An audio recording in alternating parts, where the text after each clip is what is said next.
Hey guys, it's Sylviaworsham. Welcome to the Let's Get Raw and Real show, a show that was created during the time of COVID-19 to bring applicable tips on the 7 pillars of life. And boy, do we have a great show for you guys tonight with Joey McGirr. He's a friend and a collaborator. And I met Joey, I don't know, when I first became an entrepreneur. As soon as I became an entrepreneur, I went to a leadership conference and there was Joey, the speaker, giving a talk on LinkedIn. And it was something that I really wanted to learn about because I was an entrepreneur and my target market was on LinkedIn. And he shared so many gems that day. And then we met for coffee, and Joey, he's such a giving guy. And this is why we're friends and we're collaborators, because he knows how to give value to people and how, especially in the area of expertise, networking and social media creation of posts. He really helped me out, and I've been just so blessed to know him. So tonight, Joey, thank you so much for joining us. I know plenty of authors are on the line, and we'll be hearing the replays tonight. And they're very interested in this topic because a lot of authors are creating their platform even before their book is released. And Joey knows about books. He's been writing his book on networking for years now and knows a great deal on this topic. So Joey, thank you so much for joining us and agreeing to do this interview tonight. You got it. Thank you, Sylvia. Glad to be here.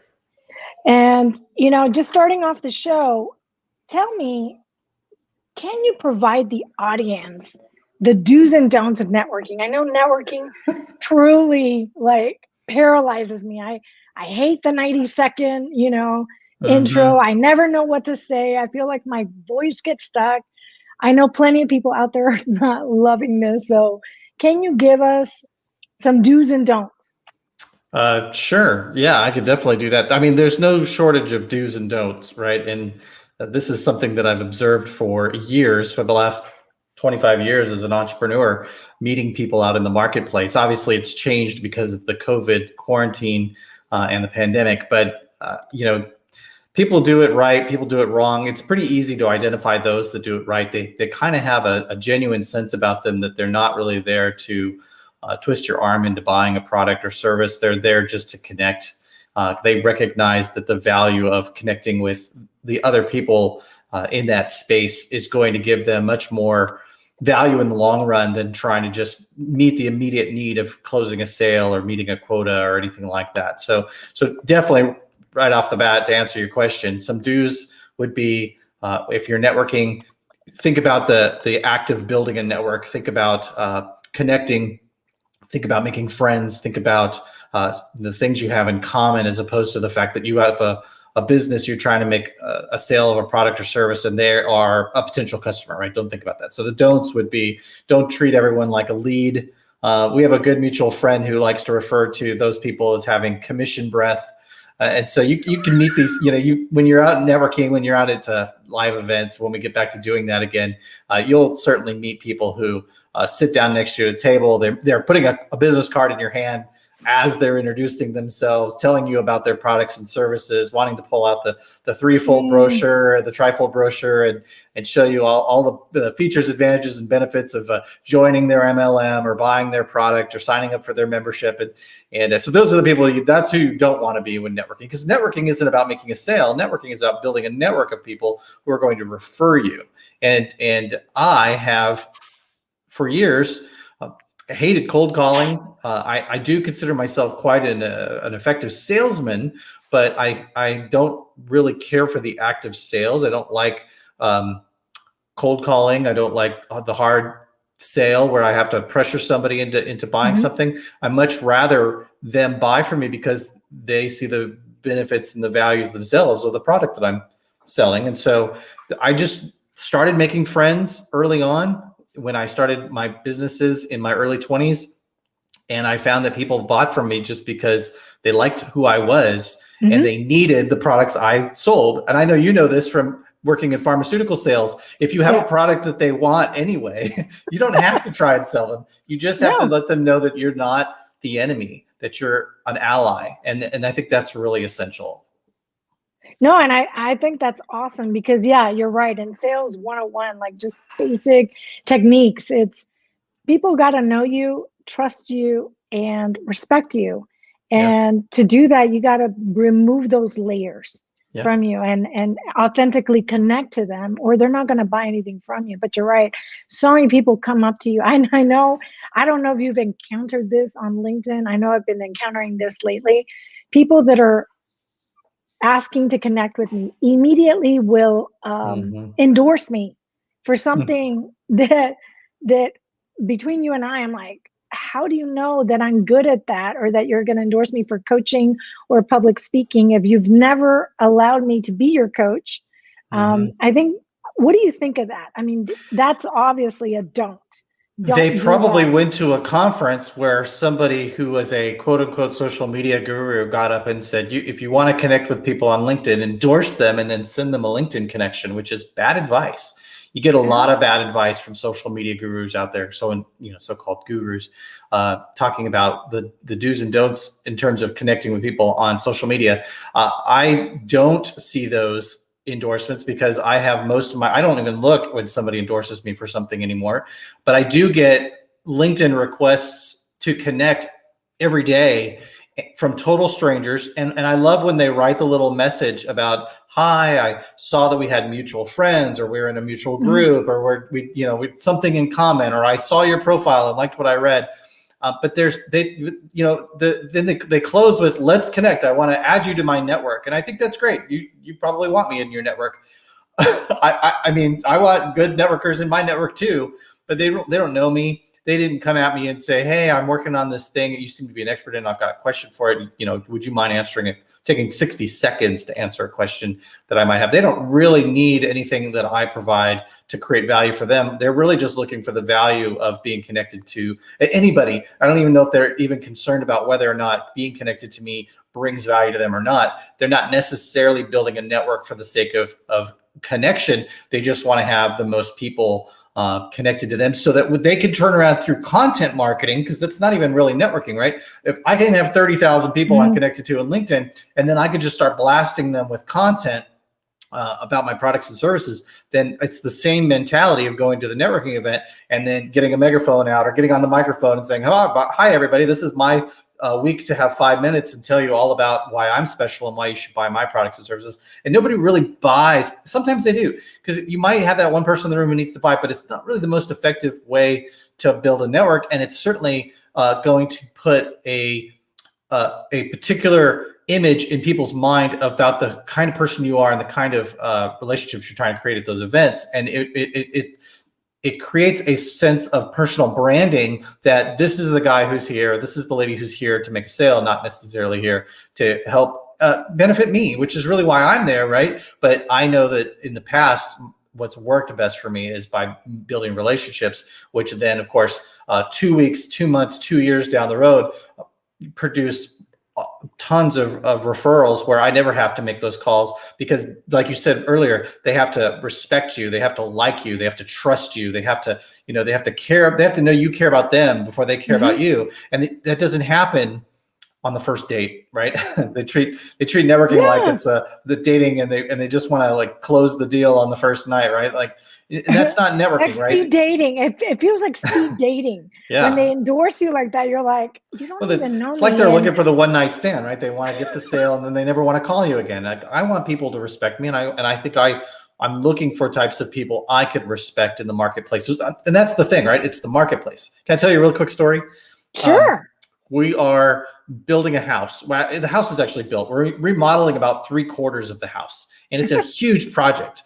And we're looking for a contractor. We've been looking for a contractor since the summer. And so we just finally landed on one. And we found this contractor by a referral from a friend who's never actually even worked with them. But the person has such a great reputation in the marketplace that my friend has seen this individual referred so many times in Facebook groups, in her community Facebook group, that when we went through contractor after contractor after contractor, trying to find just the right person, she referred them. She didn't even know them, but she knows their brand reputation and she knows the caliber of the people who refer them, who recognize their value. So we made a call to them. We decided to meet with them. It's taken several weeks. We actually started meeting with them, I think, back in December, and we're just now in February about to sign the contract to hire them for a $multi-$100,000, I mean, a $300,000 renovation remodel project. Yeah. You know, that's a people want that kind of business, and they got that business because their reputation in the marketplace and the fact that they were willing to come and meet us, to be referred by my friend who didn't even know them, and for them to say, yes, what you hear in the marketplace is who I really am, and that you can take that to the bank. And so we're very excited to start with them. And I just wanted to kind of emphasize that when you go to networking events and people are sell, they're creating this brand recognition of who they are as an individual that is going to carry throughout time. Now, if you go to a networking event and you say, I do good work, but don't listen to what I say, look at the work product that I produce. Let me give you examples of that. We both have a really good mutual friend who makes videos for small businesses, and his work speaks volumes. He doesn't have to go and tell people, I'm really great at making videos. He doesn't have to go and explain to them the values and benefits of spending tens of thousands of dollars to hire him to make promotional videos for your business. All he has to do is send you like a couple of videos. And what's great is he, as many videos as he has for clients that he's done work for, he has almost just as many referral videos where his clients have gotten in front of a camera and said, he's amazing.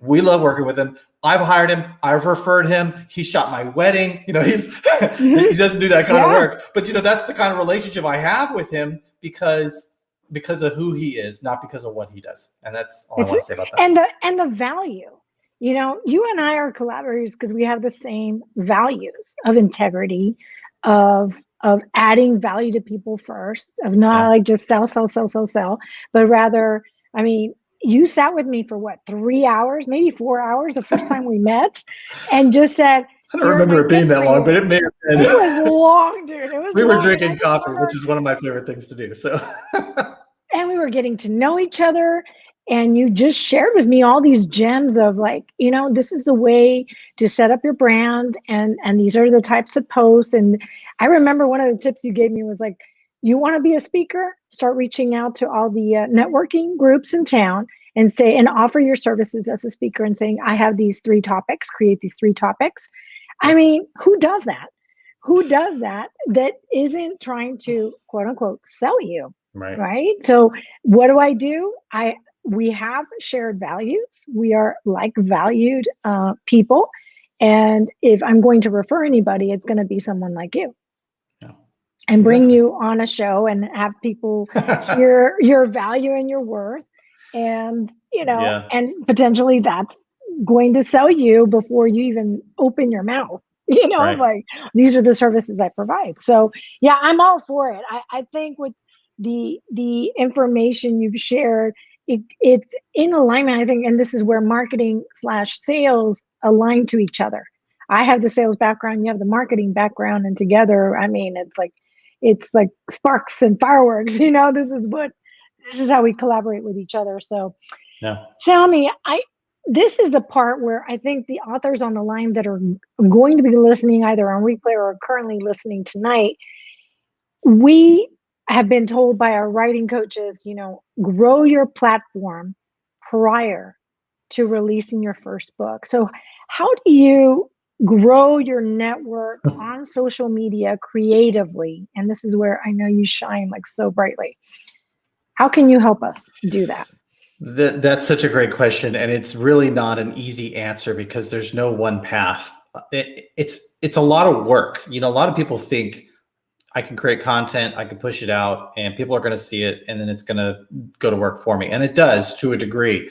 But if you're not engaged with people on social media, then first of all, that's going to hinder you, right? People are going to see your content, but they're not going to see the humanity behind it. They're not going to be able to see you answering questions, you know, and engage with them. We've all heard of Gary Vaynerchuk, who, you know, multi-million-dollar book deal, several books that he's had published.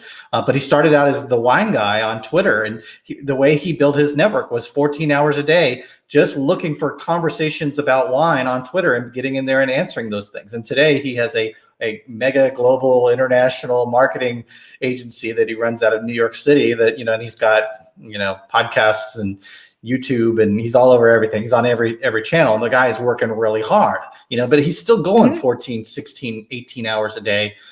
He pays people to follow him around with cameras. He's got editors. He's got copywriters grabbing every word that comes out of his mouth and composing it, because he worked really hard back early on when he was young, and Twitter was new, to be able to get in there and to do that. So if you're just starting out and you got your complete blank slate, I would say that the most critical thing you could do is identify who that audience is that you're trying to engage with or connect with, and go find out where they're hanging out. Go find out what groups they're in. Go find out where they seek information, and where you could be the most value by providing that information. And so, that's easy to do, right? You can get on LinkedIn, you can get on Facebook, you can get, we were talking about Clubhouse before we started the broadcast. You can get on these places and do searches for the topics that you want to find, the types of people that are gathering around those topics, and get engaged in those conversations.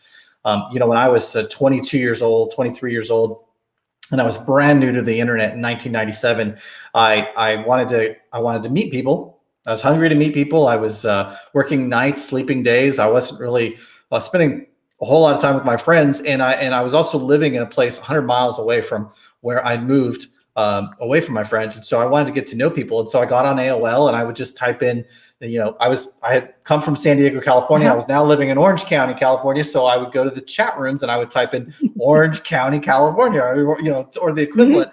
And it led me to rooms, pockets, communities, corrals of people that were also there talking about the same thing. And you just picked a topic. And so then, at the time at 22, I was working at Disneyland.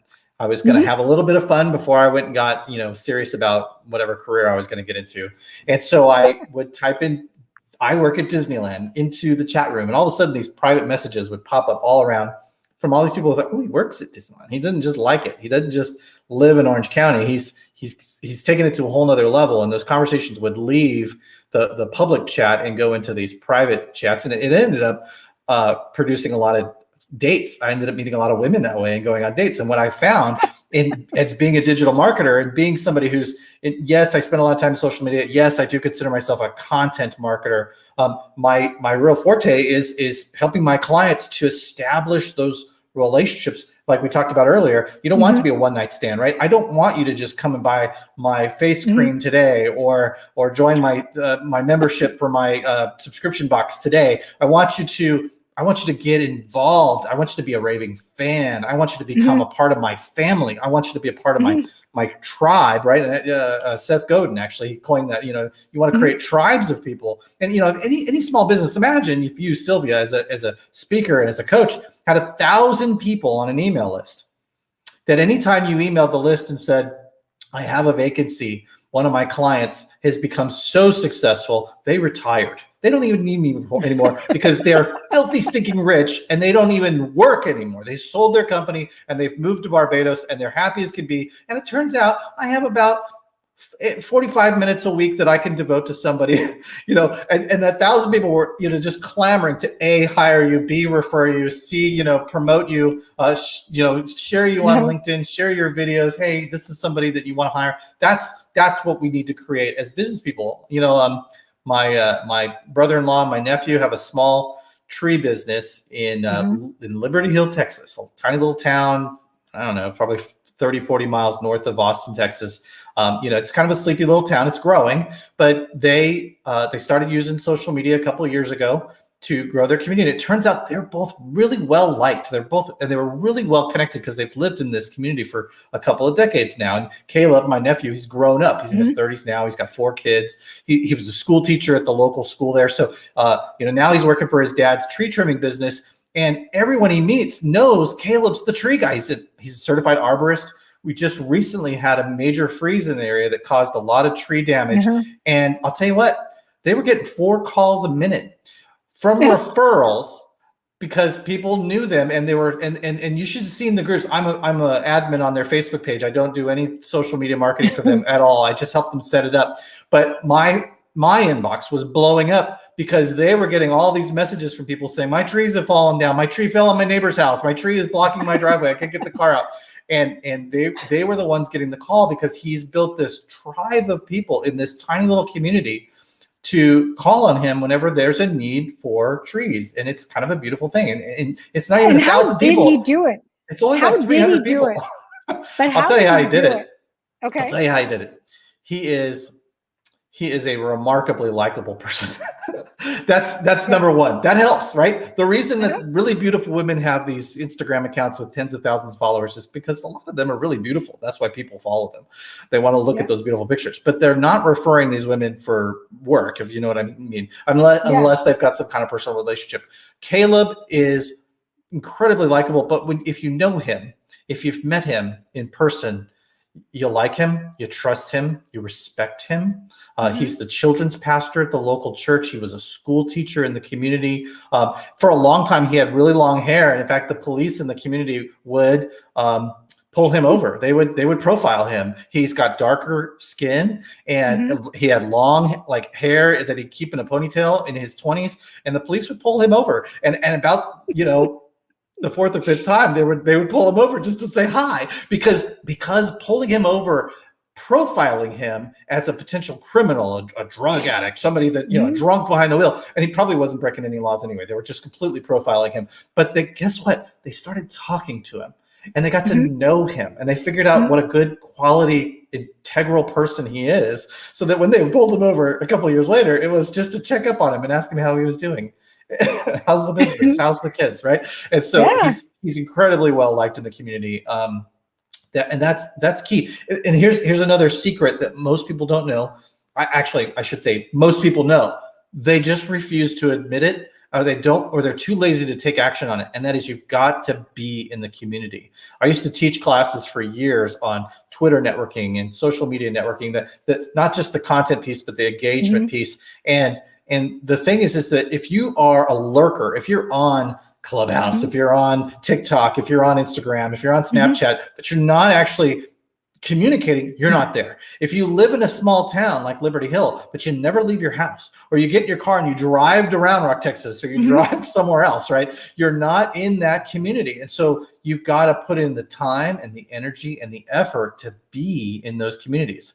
We have a mutual friend who's doing some stuff on Clubhouse that I think is really interesting. And what's most interesting about that is places like Facebook, Pinterest, LinkedIn, they're very busy. People have been there. They're very full. There's hundreds of millions to billions of people there. You find a new social network that might align with you. And it might be one of these like Parler where it's political, or it might be another one like Clubhouse where you can, if you're a speaker, you're a speaker, right? So that's a platform you can use for people to hear your voice, hear your words, understand your intention, and leverage that. What's great about that, and I saw it with Pinterest years ago. I saw it with Twitter back in 2007, 2008. I saw it with TikTok most recently.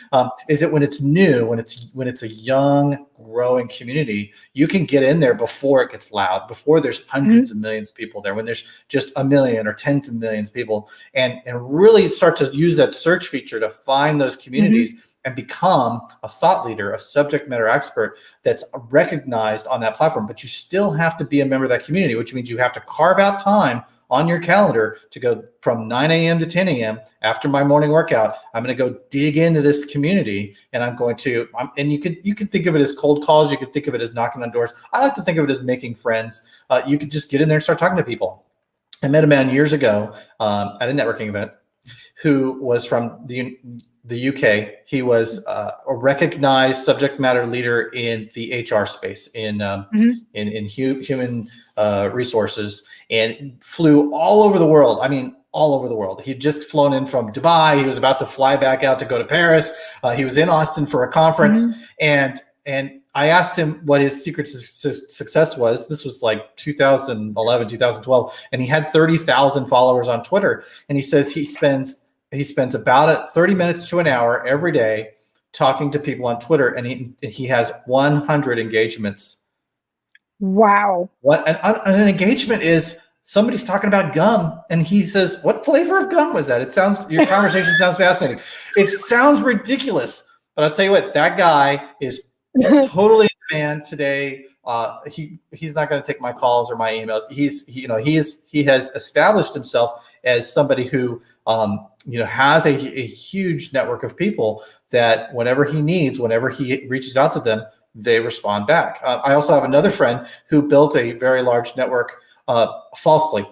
He did it through a lot of churn, where you follow people, they follow you back, then you unfollow them, and so you look really special because you've got 50,000 followers, but you're only following 1,000.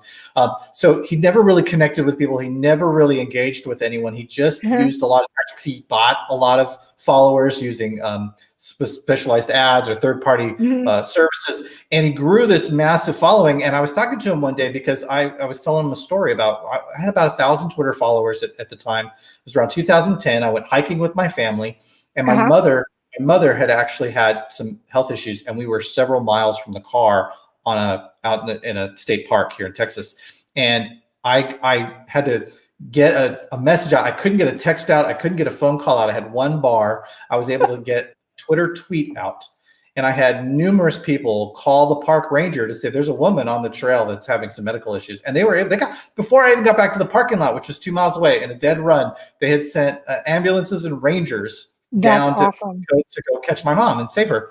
And so I asked my friend this: if you were in a situation with your tens of thousands of Twitter followers, you had a flat tire on the side of the road, and it's 2 a.m. on a Sunday morning, and you need somebody to come help you because you just twisted your wrist and you can't turn the tire iron, is any of those Twitter followers going to come to your rescue? And he said, no, I don't think any of them could care less. And so that's critical when it comes to networking in the 21st century, when it comes to building relationships with people and establishing yourself as a person of integrity in the marketplace. You've got to engage people, and you just have to take time and energy, and you can do it a little bit of time. So I keep talking. I know. I'm sorry. I've got no. What you're sharing is totally very, very, very informative, and I think most people need to hear it, because I've heard of a lot of people that, like, for example, we work with a company called Shiftco, and they say, okay, pick 2 activities that you're going to do, continuously. And so in my case, I told the people that I'm working with, I'm going to post daily, and it's going to be my authentic, self on my platform. I'm not hiring anybody. I'm going to make the time. After my first appointment of the day, which is with God and meditation, I do my post, and then I write in my book. And the other thing is doing interviews for the book. That's my other activity. But one of the things that I had noticed on LinkedIn was, how do people start to really engage with me, and how do I build that platform? I started to engage with my target market. I would look for the messages that had a lot of people in them, and particularly my target market. I would scroll all the way down, and if I saw certain keywords that I was looking for, like sales professionals, because that's who I target, I would actually engage with them on the thread like that. And then some would request to be connected to me. And I thought, this is the way that I'm going to authentically grow. I may not have 2,000, 3,000, 4,000 followers yet, because, that does take time. It does take time. And I devote at least an hour a day on LinkedIn to do that. Now, I just got on Clubhouse. I'm still just in observer mode because I don't know what I'm doing, but I do ask a lot of questions. I ask questions of people that have been on that site for several months. Like, what have you found to be useful? What would you discard? Because asking the question is going to get you to the answers that you're seeking, right? And especially if you're asking experts like yourself, like, hey, how do I do this authentically, organically, and not have, because I think most people have that idea, that false marketing, that false way of creating followers, like the guy that you mentioned, how he did it, where he would follow and then unfollow. Because I've always wondered about that, but now I know. And now I know how they do it. We have a question from the audience from Amy McFadden. Amy, thank you so much for asking the question. How do you see the future of networking post-COVID? and millennials, will it be changing? Perhaps more online now that people are used to it? So what do you? I think that's a remarkable question, Amy. Thank you for asking that, because nobody really knows what networking is going to look like after COVID. But I will tell you what my friends are saying. They can't wait to get back to networking the way they used to. We can't wait to get it back to group events with speakers, and where you're connecting before and you're hearing the speaker and you're doing it after. There's just something about doing it through Zoom. I have a friend who has signed up for BNI since COVID started, and they have not connected at all with a single person in their BNI group. They've had one-on-ones, but they claim it feels very disconnected now.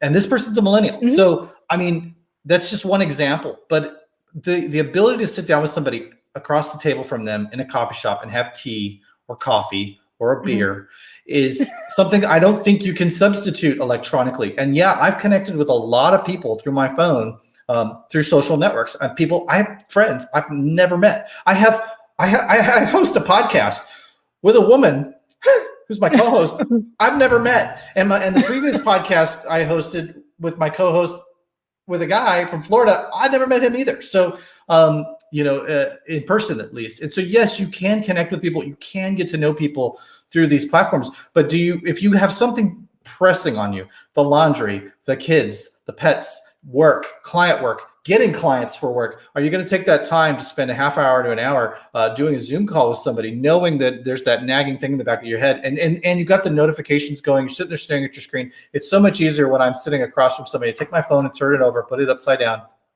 and not let those notifications bother me, and really somehow deepen that connection. So I'm really looking forward to one-on-one networking again. I'm looking forward to the networking events. I don't love networking events, mostly because most of the people there are doing it wrong. I feel it's my passion and my calling in this world to fix that, but I'm not going to do it at the event. I might do it as a presenter or a speaker, but it's definitely going to happen either through writing about it, conversations like this with Sylvia, where people can actually see the conversation over time and learn these things. But I don't know if that's ever going to get fixed. But I don't love networking events, but I'm looking forward to going back to networking events. And I don't think that the online stuff's going to end. I think that there's definitely still going to be Zoom calls. I will tell you this: I actually enjoy Zoom calls with friends who have moved out of the area. I did FaceTime last night with my brother-in-law and my sister-in-law, who live 4 hours away, and I didn't want to get off the phone with them. I loved seeing their face. I love getting to talk to them and engage with them on that level. We got to share about what was going on in our lives, and we spent a considerable amount of time talking. But I don't think you can replace the inhuman ability to connect with people, over a beverage, and really just get to know them and get to know the quality of the human that they are. But I think that's such a great question. And it's a question I think about all the time. What is this going to look like after COVID? I'm pretty sure that it's going to be a lot of people wearing masks to networking events initially, hopefully with the vaccine and other things that are happening in our world. That might be a thing of the past eventually. But I still think that you're going to see a level of that. And I love to see people who are meeting at networking events, meeting at church, meeting at the gym. Like Sylvia and I spoke at an event. She was in the crowd. She was one of the last people to leave. So we stuck around and talked to the event host, and Sylvia and myself. We were there probably 45 minutes to an hour after the event was over, still talking. We decided to let's meet later for coffee because there was a connection there that had been made, but it wouldn't have been made if you'd have just said, "Here's my card, give me a call, let's have lunch." Well, I mean, we probably would have. I would have followed up with an email and said, "Let's get coffee." But I can't tell you how many times that happens. I follow up with email. They either don't reply or they do. We schedule a date, something happens, we postpone, and then it falls through. It never happens again. So I think it's going to look a lot like it has. But I think that there's definitely going to be. I think that you're going to connect more in person. But you're going to be able to, once you've established those friendships, be able to do the FaceTime call, do the Zoom call, do the text messaging. I have several friends that I've known for years. We text and we Facebook message all day long. And I love that. And it continues it doesn't deepen the connection because we already have a deep connection, but it certainly continues the relationship and the friendship. And what's nice is that these are people who, on occasion, when they run into somebody who needs what I do, they refer me because we have that established relationship. And they might know 10 people like me, but I'm the one that they like because we're friends, not just somebody that they know that does what I do. Does that make sense? Yeah, it makes total sense. Give me 1 second because I think my husband either forgot he has to take our son to class. I need to remind him, Donnie, you realize you have to take Andres to class, right? This is good TV, folks. It takes at least 15 minutes to get there. Okay. I'm like, dude, you gotta take this kid to class. What is this class he's going to at 8 o'clock at night? MMA, the martial arts. Maybe I'm just too old because at 8 o'clock at night, I'm like ready to like kick my shoes off and put on a show. They totally like changed the schedule on us. And I was like, oh, well, I'm just gonna have to roll with it, Yeah. But sorry about that. I just wanted to make sure because, sometimes we totally forget. We totally forget. We're like, especially when we're super busy. And we've had the week that we've had in Texas where everything's like upside down and you don't know which day it is. But anyways, he took it a little personal right now. He's like, I didn't forget. I've been trying to get the kids ready. I'm like, hey, dude, this is what I'm here to do. I'm the chief operating officer of the house. I know all the operations. I know the whole thing that happens. But is he talking to you? No, they hear you, so don't worry about it. Anyway, so I want to touch on one more thing that Amy said there, and that is the millennials. I don't think anybody knows how millennials are going to change the world, but I can guarantee you they are definitely going to change the world. They have the capacity, they have the numbers, they have the intellect. The keys in the purse. I definitely think that that the millennial is a generation that is going to radically change how we connect. And I've been watching it. I've been very curious about it, but I still think that I have several friends that are millennials. I know several prominent millennials who are great speakers and writers. They are incredible influencers. Obviously, they're digital natives, right? We older folks who go to bed at 8 o'clock at night, we're just digital tourists. We just kind of showed up. We're not from this land, and they are definitely going to probably connect much deeper and much quicker through technical terms, through technical channels than we do. But I still think that they find value in those one-on-one connections and will forever. I think that's awesome. Yeah, the one-on-ones, I prefer one-on-ones, and I prefer getting to know. I know with Amy, we also had a call via Zoom because this was obviously post-COVID when we met, and it was totally like 3 hours in, and we didn't even realize 3 hours had passed. But we were connecting and getting to know each other, and it wasn't about selling anything. It was just like, hey, what do you do? Who are you? Just very basic, very foundational, and it really worked really well for us. So one of the other things that I'm interested in the fact that, we talked about Clubhouse earlier. Can we touch on that really quick? Sure. I don't know if it's a generational thing, but I have friends that send me and have for some time, and they're younger friends who I would consider millennials, probably on the higher level of millennial, but they tend to send me audio messages, audio text messages, audio Facebook messages, and which is where I could see something like Clubhouse coming from, finding an audience with a group of people like that. Oftentimes when I get a voicemail, and I'm just being completely transparent here, it might be days before I listen to it. I like the fact that I have a Google Voice line that when somebody leaves me a voicemail, I can get a text response from that. The other day, I was actually on Sunday, yesterday, I was at church and a friend texted me a question about a tree business because he wanted to, he knows that my nephew is one because I talk him up a lot. And it turns out my nephew was actually sitting right next to me, but the friend didn't text me. He called me. And I texted him back and said, I'm in church. I can't talk right now.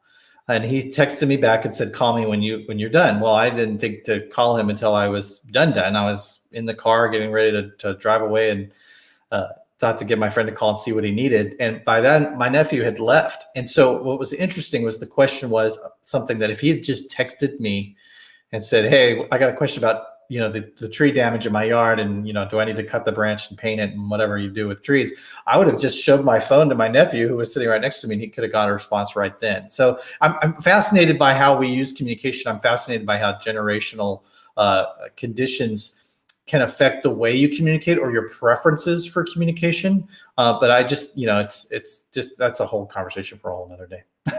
No, absolutely. We may even have to have you back because there's just so much on networking and building relationships.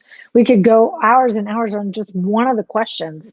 The last question I have for you, and feel free, anybody that's listening out there, to ask any questions that you have while you have Joey on the line. The third and final is, how can we authentically connect with our target market? And I think you've touched a little bit on it, but if you could expand. I know that some people struggle with this one because they don't know what authenticity looks like for them. And I think that's something they need to explore on their own first before they start that process of connecting. So there's a lot of rabbit holes that opened up when you asked that question. So let me answer by asking you a question. Was there ever a time when you, say, started networking or started in your sales career where you found it difficult to be transparent and authentic because, as a soft, squishy human being, your fears started to creep in, and you just thought you had to put your best foot forward? You had certain quotas you had to meet. Tell me about what your first, I love asking people this question. So tell me about your first experience with networking and what that was like. For me, the very first time I felt like a fish out of water. I had gone to the networking. It was over at that meat place. I can't think of the place. It was in the Arboretum. And I met a couple of the John Maxwell coaches there as well. And the very first question they had for me was like, where are your business cards? And I'm like, I don't even have business cards yet because I'm still trying to figure this thing out. And they were like, oh, well, then you're not like the real deal until you have a business card. And I thought to myself, okay. And then I went to one of the, and then it was that elevator pitch, which I've always hated. The 30-second introduction between you and I, that is not something that I'm very comfortable with. Very inauthentic. Very inauthentic. It's like, brr, it's like, excuse the language, guys, and I don't mean to be disgusting, but the vomit detail. This is the thing that we used to say in sales that you never wanted to do with your customers, was to just vomit details and facts about your product and service. It was totally inauthentic. It just did not feel right. And I'm a very authentic person. I like to do one-on-ones. I like to dig deep into people. I don't like the superficial conversations. That's probably why I went to Austin College, because it was a smaller college and I could really like get one-on-one with professors and ask my questions and get to the root of the issue. Maybe that's why I do so well in coaching, is that, the one-on-ones is something I really enjoy. But that first experience was I did not like it. It makes me like, my heart starts to race anytime they say, okay, you have 30 seconds, go, and it's like, what the hell you say, that will come across as authentic, as someone that actually, wants to speak with me after that 30 seconds. I don't like those networking gigs like that. I like to be able to introduce myself, give maybe one line about me, and then really have just a conversation with people. Well, and who's really listening when you have 30 people in the room getting their 30 seconds to say who they are? Like, I'm not going to remember 90% of that, right? I might remember the pretty lady in the corner and the guy with the interesting, bowler hat, because he wore that, because that's what we remember. We remember what stood out, what was interesting. And so if everybody in the room is standing up, giving their ring-rhymey little 30-second elevator pitch that they learned at the BNI, class, that sounds like the radio jingle, I'm not going to remember any of them. Right. But if somebody stands up, I have a networking mentor named Brad Clausen. Brad, I don't know if you're watching this, but if you ever see this, you're amazing. I used to go to these networking events 10 years ago with Brad. And Brad would, he every single week, it was every Thursday for lunch, there would be 30, 40, 50 people in the room. And everybody would stand up and give their little ring-rhymey, little networking 30-second pitch. And Brad would stand up and he'd go, 962. 962. And he'd sit down. And he would literally be on his feet for 6 seconds at most. And everybody kind of like, what the heck is 962? What just this happened? Well, and he'd look at the person next to him and they'd stand up and they'd give their pitch, and nobody remembered anything anybody said. But when the event was over, Brad had a line of 5 or 6 people in front of him who had to know what 962 meant. And he says, well, I'm a fisherman. And it turns out that I had some spare time the other day and I pulled all the fishing line out of my reel, and there was 962 feet of it. And guess what? 2 of those people went, you're a fisherman? I'm a fisherman. We should go fishing. Yeah. What do you love to catch? You go, oh, I love to go down to the Gulf. And boom, all of a sudden connecting has happened. First one-on-one I ever had with Brad. We met at a cupcake shop. We go in, I order coffee. He orders 2 cupcakes and says, let's eat these outside. It's a beautiful day. We went outside. He pulls out a notepad. He starts drawing circles. He's not even talking about what he does. He's just doodling, and he's talking about life, and we're talking about all kinds of stuff that I thought was just wonderful. And and I knew these things when I met Brad, but he really shaped and molded my thought process, my whole universe, my whole way of thinking about how we connect and network with people. It affected me from that day forward. And I hate elevator pitches. I mean, I don't mind when people do them, but I don't have a memorized elevator pitch. I learned from Brad that nobody's going to remember any of that stuff. I can stand up and say stuff all day long. I used to tell people, hey, I spend all day on Facebook, so you don't have to. I'd get a little chuckle out of it. But, it didn't give me any business. And nobody ever came up to me afterwards and said, hey, that was really funny, that thing that you said. It sounded just like everything else everybody else was saying. I want to point out one other thing. You were talking about those guys saying, where's your business card? And I just want to show people what my business card actually looks like. And the reason it does is because this is dripping with potential. I could be anything with this, right? I can meet it. If I'm meeting somebody who's a publisher of a book publisher, I don't have to give them, I can put my personal cell phone number. I got a pin in my pocket. I just write it on there. Hey, I'd love to talk to you. If it's somebody that I want to get my kid and their kid together for a play date, hey, here's my email. Let's find it, email me, let's schedule a time to get together. I love the ability to have the potential to be anybody. And not just the guy who sells insurance, or not just the guy who whatever, pick your business of the week. I want to be able to be so much more than that. Now, granted, if that's what you do, if you're a financial planner and that's what you do, get your Edward Jones card out. If you sell blinds for a living, get the card out that when I turn the little handle on the side, it looks like Venetian blinds moving. And that's cool. Be you, be authentically you, and find the courage to be able to do that. Like I said earlier, I got on the internet in 1997, and what I found from those AOL chat rooms, other than the fact that I could get a date anytime I wanted, was that I got beat up a lot. People are really horribly mean on the internet, and I developed thick skin. Yeah. And I learned, and sure enough, when I first moved to Austin 12 years ago and started networking 11 years ago, when I would go out to networking events and meet people, I was horribly shy, incredibly insecure.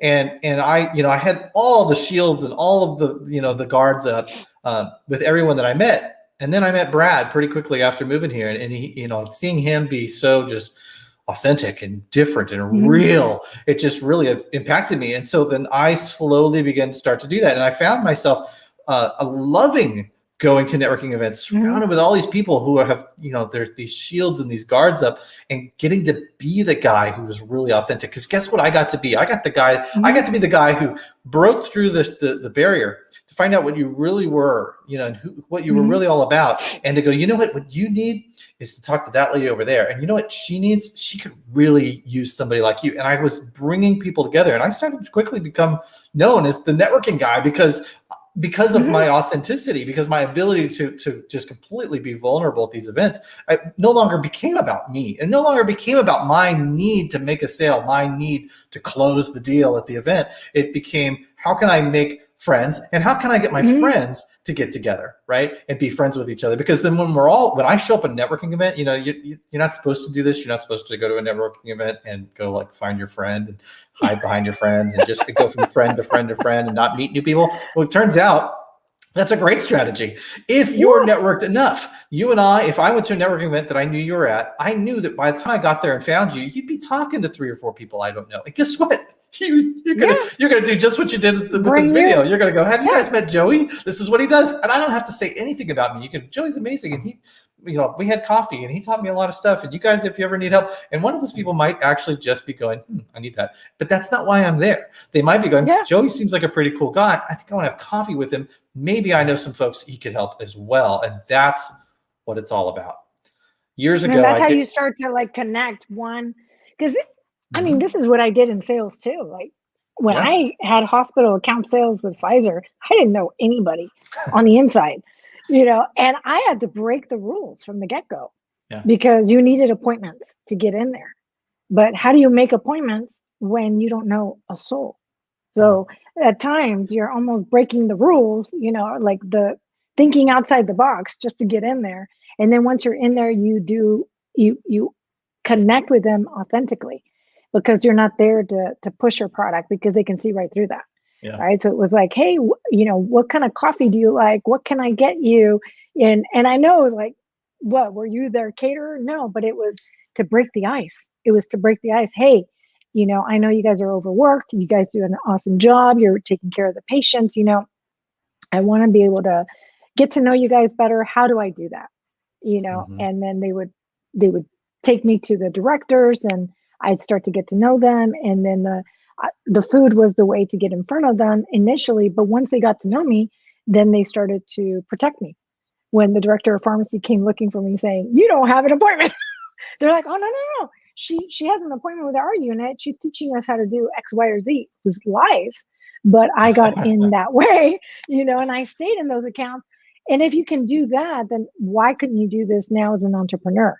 It is scary though, when you go out as an entrepreneur and branch out and you're in a totally different industry than you've ever been and start all over again. It's not easy. And that networking event, like when they asked me about the activities I wanted to do, networking was not one of them. I was like, no, like I just sweat. Like I sweat. But when you say, hey, let's go together and then let's collaborate. And I will introduce you to people of your target market, and I could probably identify them pretty quickly just by talking about certain things, easily. Hey, are you looking for social media, or how do you do this? And, just the normal inquisitive person that I am, I'm going to find those people for you. And you're right. I'll bring you in and say, he's awesome.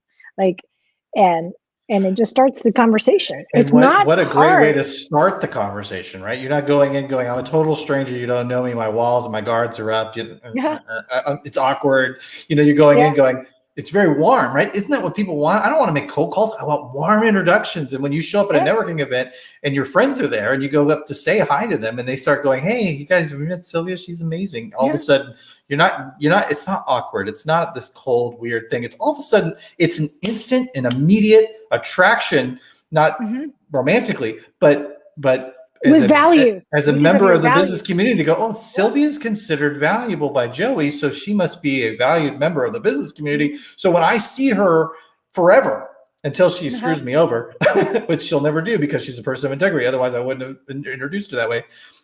There's a lot to unpack here. I mean, we could probably talk about this for hours and hours and hours, because there is so much going on with strategically with what you can do to connect with people. And I think that going back to your question about authenticity, because I think that is at its core, one of the most important things is that if you're authentically there to make a sale, if you're authentically there to manipulate people, it's impossible for you to be authentic and to be transparent, right? And it's terrifying to go, hi, my name is Joey. Would you like to buy something from me? I mean, like, nobody wants to do that. Nobody wants to be that guy. So we all hide behind these costumes, these characters of I'm really here to make friends, but the truth is I really just want you to buy something. And that's why you're terrified of going to the networking events. It's why everybody's terrified of going to the networking events, because you just think you're going to walk in and just get pummeled with a bunch of sales pitches. And we got to stop doing that. We've got to make them more about, I'm here to strengthen my network, to grow my network, to show my value without really having to tell you I'm valuable. If I go to a networking event, I shouldn't have to talk about myself, even if nobody there even knows me. In fact, many of the best networking events I've been to, I just listened to people. And then guess what? They thought I was amazing. I didn't say anything because they're soft, squishy, emotional. Yeah, that's what we all want as human beings, right? We want to connect, but we want to be the ones talking. We want to be the ones where you understand me, not the other way around, right? And so if you go to the networking event and you're just being authentically curious, you talked earlier about asking questions. I love asking questions. You had dropped a hint about a book that I'm writing. I've been spending years writing it. Well, right at the beginning of the book, I get into the fact that, good interviewers, good reporters will use the who, what, when, where, how, why strategy. When you go to a networking event, don't go with, here's who I am, here's what I want, here's what I need, go in there with, who are you? What do you want? What do you need? Where are you from? Right? Like my favorite question is, where are you from? Because nobody in Austin's from Austin. I actually met a woman from St. Louis. Nobody asked that question there. They all asked, where did you go to school? Because everybody's from there except for her. Yeah. And so she picked up pretty quick that you don't ask where you're from because they look at you weird in St. Louis. But in Austin, Texas, you go, where are you from? They go, I'm from Portland. I'm from Miami. They're all from somewhere else. And they all have fascinating stories about how they got here. Great. That's just like my story. That's how I got here. Amazing. We just connected. I love that. And so,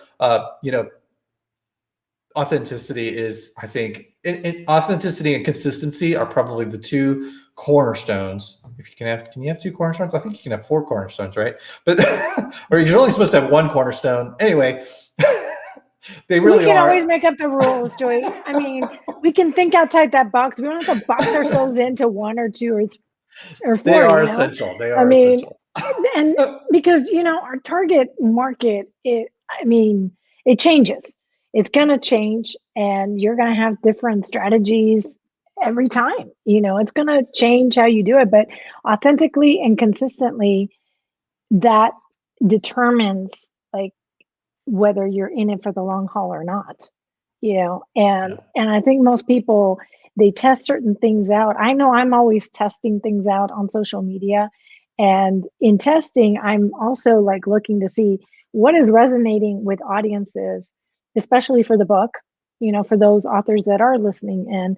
I do test the different transitions that I'm talking about in my book to see which one is engaging more people into the conversation. What are those transitions? And I've noticed that when I talk about my divorce and navigating divorce and change like that in relationships and career, they tune in more at LinkedIn. On Facebook, when I'm talking about relationships, they tune in more. On Instagram, if the picture is awesome, they tune in more. I mean, so it's different for every single social media site, and I've noticed that. Yeah, but you can still have a great picture on LinkedIn, right?